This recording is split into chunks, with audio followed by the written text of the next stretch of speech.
Welcome to Outlander Media Network. I'm Kirby Lee Bailey. We are located at the Signal in Chattanooga, Tennessee, and I'm with hip hop extraordinaire, Mr. Dibbs. Wow. You know, this is pretty awesome for me because I'm doing the interview after a performance. So I just have to ask, how long does it take you to get the video synced up with your music? So, I do it this way. Make the whole routine first. So everything you heard musically, you have it, there's a sheet up there so you know what you're like a set list. So you have it broken down into sections. So when you have it all done, you kind of record a dry run of it at your house. And then you make the video to go to the dry run of it. And then it's on me to make sure if I do something wrong with the music, it's not synced to the video. So like if I miss a cue, then the video and the music are not together, they wander off. And since I can't see the video, I wouldn't be able to bump it back on, which is why you occasionally see me lean forward and try to see, like if I see a motion in the video that I know is supposed to be there, I know I'm still on beat. I still have not seen the video while I'm DJing. So how long did it take you to sync all that up? I mean, to get that whole thing going? The whole performance, you know? We didn't find out that we could use the video wall until about 2.5, 3 weeks before the tour. So I had my friend Ty, I sent him a bunch of footage and then he's really quick with the edits. And he edited to the dry, like me DJing the dry run routine. And then sent back the video with no audio on it. And then I watched it once in the studio while I went through the routine. It was close enough where I'm like, I remember to hit this here will be fine. Okay, that's cool. I noticed you like a lot of video. You have to be a lot of video looking. So yeah, I noticed you must like a lot of movies. Oh yeah. What's your favorite movie? Changes occasionally. My normal answer would be Willy Wonka, the original. The original. The original, yes. But it kind of depends. I'm trying to think of a new one. Newer one that. Everything all at once. Everything all I need. No. Everything all. How's it go? Everything and. It won the Oscar for Best Picture of the Year. I watched that. I thought that was incredibly made. Yeah, I saw that in IMAX. That played like a routine. Like it was moving the whole time, and there was tons to watch. I thought that was a great film. Yeah, like we went to the movies yesterday, saw Flight Risk. How was that? It was great. We saw it in 4D. Okay. So it actually feels like you're on the plane, moving around. That sounds horrifying. We'll definitely have to do that. I always tell people check out those movies in 4D. That's one thing we started doing was doing horror movies if they're available in 4D or IMAX. Just to say. I don't think I've ever seen a horror movie in IMAX. I think I've seen a Harry Potter movie in IMAX. I don't remember it. It was a long time ago, but I can't fall asleep. It depends on what movie it is. Like when I saw It #2 in a 4D feature, and I thought it was in a fun house running around that thing. I like that. I like the It movies were good. They left out a lot from the book though. Well, they left out a lot for the book, but I give them mad love for making it a 2-part movie instead of trying to put it all in one big movie, because there's no way you could have done that. There's also a lot of stuff in the book that you wouldn't have been able to put in the movie and get a decent rating for it. Yeah, there's some. We won't even get into it. You know what I'm talking about if you read the book. Oh yeah, I've read the book. I know exactly what you're talking about. It's kind of like, I love my horror movies. One thing that was good, and I love the fact that it was independent. It became the #1 most independent, non-rated movie of all time. That was Terrifier 3, because it means that at least the independents have a chance. Like you guys are kind of on the independent line. Yes, definitely. So I always like that. Hey, I know you used to have Scribble Fest. Yeah, Scribble Jam. Scribble Jam, my bad. That's okay. And that went on for 13 years. How was the experience?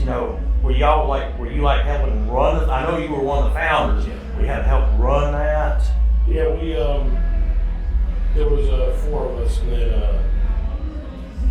there's 3 of us. 3, me, Nick, and Jason, and then Jason and one of his friends kind of handled graffiti. You delegated different things to different people, and there was like 3 bosses and then under bosses that took care of us. It was a lot of work, so you'd spend 6 months of the year planning for it, which is not long enough, and then do it, and then 10 to 20,000 people would show up, and we'd each get about $500 to $1,000 total. So for all that work, it's not a lot, because you got to pay everybody. Right. Everybody that worked, 40 acts game, prize money, even when you had sponsors, it was still a lot of work for a very little amount of money. But that's not how it ended. It just ended because there was another guy doing a festival every year at the same time, and he really hustled hard. Well, we were kind of like, yeah, we'll get around it. And later at the planning, and then one year, he actually got the sponsors because he had hustled so many years that somebody had one of the sponsors was like, let's give him the big money. And then we had to move the event to like further into the like October or something like that. So then we're like, well, let's just end it now. Yeah, that'd be hard to do in October in Cincinnati. Cincinnati, isn't it? Yeah, so it was cold enough. It wasn't horrible, but it was a little chilly. So after that year, then he had now regular sponsors, and we were all kind of over at that at that point. I mean, it's hard to do it when you're independent. We were at a festival last year when it kind of went by the wayside. It had been fairly successful, but it just grew so fast. It was like the Blue Ridge Rock Festival Okay. when we were last year, and we were there when it kind of sank. Oh yeah. I mean, it was a lot of fun. That was it. They were lucky. Those guys were lucky because most of the fans behaved fairly well. And that was a saving grace because it was on, independent. And, Yeah. if you're not like Danny Wimmer and that bunch. So that's the year that festival was. Finally, yeah. Well, the thing is when you're a festival, and y'all probably saw this happen with you guys with the Grove Park. Like the first 2 times I went to that festival, there was 3,000 people the first year. Then the second year, there was 6,000 people. Yeah. And then the third year, you went from 6,000 to 25,000 people, and they were not ready. Exactly what happened. We thought, the first year was like, because we kind of had like 3 the first year, and then we let's just combine it into a bigger thing. So the second year doing it, when 2,000 people showed up, we were like, oh, okay, this is cool, but we're struggling. Then the year after, there's 10,000. So, and we were thinking maybe go from 2 to 4, and we were maybe ready for that, but we weren't ready for 10. The city wasn't ready for 10. We pulled it off, but I mean, it took a lot of. Hating life. Was it fun? No, it was never fun. It's fun when you look back at it. Oh, But yeah. when you're in the thick of it, no, it sucks pretty bad. Because all you're doing is working. Yeah, like I said, I remember like the third year when they jumped from 6,000 to 25,000. Yeah. I remember I was driving into the festival, and the guy was just like, "Just go!" They were just, and you could park wherever you wanted to. Get the car, get a run. What about our parking pass? Just park the damn car. It'll be fun. Where'd y'all have it at in Cincinnati? Annie's, outdoor/indoor music place, and one of the, or both the other guys, Nick and Jason, their families knew the family that owned it, and so it really was just painting walls, and then he was like, we should add music, so you DJ it and we're gonna paint it. And then I'm like, we can do this again, we can add this to it. We do it again and add this to it, so that's how we had 3. And then we decided to just do it all in one big weekend at the same place. That's how it went. It just kind of fell into our laps that way. It grew ahead of its own, and Oh, yeah. hard to control. So you still live in the Cincinnati area? Yeah. What's your favorite venue out there in Cincinnati?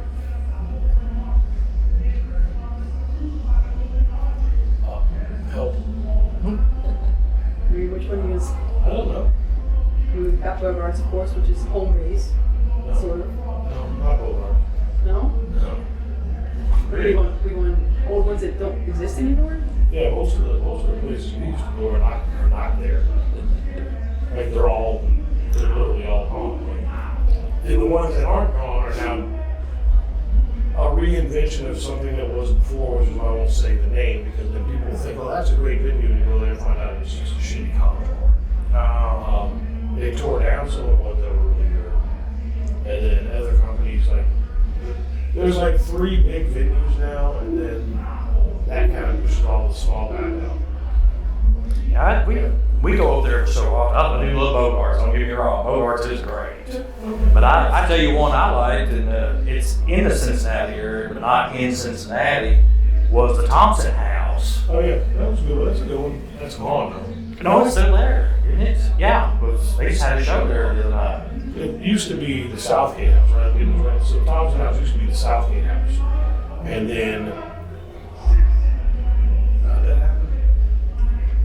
The dad that owned it passed away, and then the kids fought over it. So then Southgate House turned into Thompson House, and then the other sibling opened Southgate House with That's what it Revival. was. So there's that one, and then there's two of them. Like siblings own both of both of them. I remember when we pulled up to the Thompson House, we were there for a show, and I thought my GPS had let me down because it looked like some kind of stored building. I was like, we walked inside, I was like, oh, okay. Well, it's where the Tommy gun was invented. Oh. Thompson House, the guy that invented the Tommy gun, that's where he, so Cincinnati would never have casinos or anything like that back in the day. But Covington and Newport would, and like outside of Cincinnati, Hamilton was like Capone had a hideout, and Hamilton was above Cincinnati. Everyone else was in Newport and Covington, and it was like a little Las Vegas. So you had all the gangsters and everything before they headed for like Vegas. They all had set up shop in Covington and Newport, Kentucky, and basically the mob ran, and that's how you get the Tommy gun invented out of. Some guy, what invented it? I can't remember his name. It's on a plaque outside the house. Well, whatever. He invented it there at that bar, and you're like, what are you doing in the back like tinkering? Like, guess what I made? A machine gun. Yeah, like I've been in another venue out there. It was in Covington. It was Madison. Yeah. Madison Theater. Yeah, Madison's still there. Yeah, still there. Yeah, we were there last January. Those are all good venues. The thing, like, there's like kind of a standard Cincinnati and Covington and Newport thing. It's like, and mind you, where you're talking about is probably 5 minutes from our house in Cincinnati, but this is how it goes. Oh man, I gotta go over the fucking bridge. I gotta drive. Not you're scared of the bridge or the drive. You're just like, oh man, I gotta drive over the bridge. And over there, they just say, like, oh man, I gotta drive in Cincinnati. We don't even have anything against each other. It's just something about crossing the river. It makes it seem like you gotta go 50 miles instead of eventually literally a mile and a half from my house. So we do it all the time. Yeah, my friend, he lived in Cincinnati. He used to call Covington Scuzzington. I remember that. But we used to say the same thing when I lived in Jersey City. Yeah. Ah, man, I gotta go to the bridge to New York. It's the same thing. All the time. You constantly do it. If you're throwing a show there, like my brother's a promoter there, they'll call and be like, you guys coming to the show? Where? No. We gotta go over the bridge. And it's like an ordeal. It's not really, but you just turn it into an ordeal, in your mind. Well, like I said, we travel all the time, so we don't even, we travel to get to this venue. It took us 2 hours and 17 minutes to get here. It was a decent drive. But it's not, we had to go over a bridge to get here. See, and that's where you're like, I just got to Chattanooga, and we're just there going, please be that exit that doesn't go into that city area with all that goddamn traffic over there with the construction. They only had one bridge, right? The bridge into, what's it called? Bridge into Louisiana. You know what I'm talking about? No, we're rolling up here like, oh, that bridge. We all know the bridge. Right when you get there, there's a bridge. And she's like, oh shit, this bridge. and I'm like, yeah, I know, but there's no way to get to it. We want to play the show, we don't do the bridge. And then you get like, oh, you're halfway up, you're like, what was all fucking, there's rust, and you're like, it's just horrifying because it looks like it's gonna fall. Isn't that right? He's talking to his wife, right? They've been married for how many years? Almost It'll 10. be 10. Why are you gonna ask her? She Because, knows that before. no, I don't want it to be 10 because on the 10th wedding anniversary, she gets a black eye. How's That's because that's what she asked for a wedding gift. She's like, I just want to just whack it one time. Okay, is that it? That's it. No pie, no cake, nothing, just one whack. Okay. We're gonna try to turn it into a standard. Like, you get wood and you get silk and you get metal, but on the 10th, You get violence. punched in the eye. Violence on the 10th. That doesn't count. That's your 10th wedding anniversary. So for my caregiver's birthday we gotta just put you in face for Valentine's Day this year. It's worth a shot. You never know. Sometimes I'll just go back to work, but I'll do that one. All the way back, she'll be like, "You're thinking about that, though. You know, how about I punch you in the face?" You can flip on it real quick. We always talk about Cincinnati a lot because my care person, she has real high anxiety when we're on the road, and it was because of our Cincinnati trip is what it was. One time we were going up to Cincinnati to interview a band called Elvin King at Bogart's. We were almost there. We were on the Cincinnati traffic through there, and some knucklehead was on his phone in the truck talking on his phone and wasn't paying attention and hit this car, and it went right in front of us while we were driving on the interstate. I had the brakes down and everything, and she was freaking out. And then when the car ricocheted off the median and came back in, I think I missed it by an inch because it was coming right at us, and she cried all the way. We had a hard time getting interviews set up. I feel like that's every time she's driving the car. Nothing ever happens. It's just she's probably a really good driver, but I'm not looking a lot. I'm looking down. Anything to stare at the phone, look at my shoe, drawing on the dashboard so I don't have to see anything. She gets us there really quickly. That's what I'm known for. That's him. I can get you there real slow. I'll just Yes, kind of drag that's me. We'll get you there on time. We'll not be early, but you'll be on time. That's me. Well, like I said, I just look at that 7 on the interstate, and it looks like a 9 to me when I'm on there. Yeah, right. And you know, I try not to look, but you know how you look over and you're like, hey, just a little. Just hit the no 9s. 78, 80, 88, you know, just no 9 in there. No 9s. Shit, I think she just gets nervous when I make that follow-up, but she was impressed when I avoided that accident up going to Cincinnati. She don't know how I did it. I said, I'm just thankful to let her in the back of me. Because I wasn't even thinking about the people behind me. I was just looking in front of me. She slallomed a deer that ran out of the road, like downshifted, spun the car backwards. I don't know, I saw the deer's face go right by the window, like, hey man, what are you doing? Straight in the car, and I'm just sitting there like, what just happened? And I'm like, what happened? She's like, you saw the deer jump in front of the car. I'm like, yeah, but then we twirled and went backwards and then spun around, and the deer introduced himself very politely. She was like, well, that's called. And then she rattled off some bullshit that I'll never understand, and we didn't die.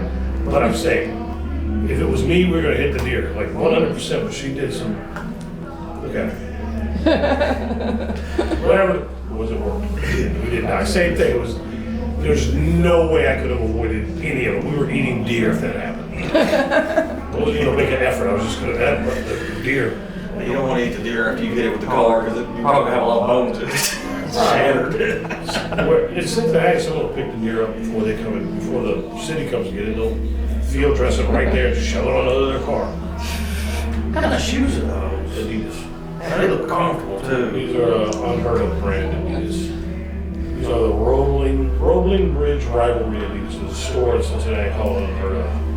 And they put out custom shoes with Adidas, not exclusively, but they have a deal with Adidas, and this is their third pair. Damn, those look comfortable too. They're pretty comfortable. They're pretty beat up, but he gave them to me to wear on tour. So these are my skate shoes, so they're hanging in there pretty good. My Adidas whenever you're in town in Cincinnati. And how much longer y'all got on this tour y'all rolling on here? It's About a week. No, it's until February 17th. February 17th, and they're going to be rolling through a city near you. We're going to wrap this up because we're going to go out there and watch Atmosphere here in a little while. And we appreciate you taking time with us, Mr. Dibbs. Appreciate it. Thank you very much. Follow us on Outlander Media and catch Mr. Dibbs touring with Atmosphere on tour all